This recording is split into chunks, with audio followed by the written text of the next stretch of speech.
Hello friends, ஸ்தோத்திரம். சூரியனை குறித்து இந்த நாளில் நம்ம வேதாகமத்தில் வாசிக்க போகிறோம். ஆதியாகமம் 1ஆம் அதிகாரம் 15வது வசனம் முதல் 16வது வசனம் வரைக்கும்.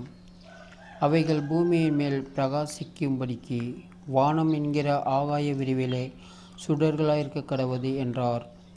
அது அப்படியே ஆயிற்று.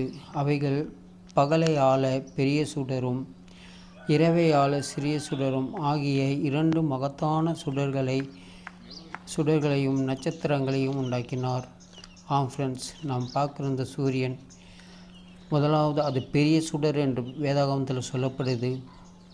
இந்த பெரிய சுடர் நம்ம எல்லாருக்கும் ஒளியும் சரீரத்துக்கு வேண்டிய ஆரோக்கியத்தையும் ஊட்டச்சத்துக்களையும் கொடுக்குது. நம்ம வாழ்கிறதுக்கு ஏற்ற எல்லா காரியங்களையும் இந்த சூரியன் செய்யுது. ஆனால் இது நம்மளை வாழ வைக்குது ஃப்ரெண்ட்ஸ்.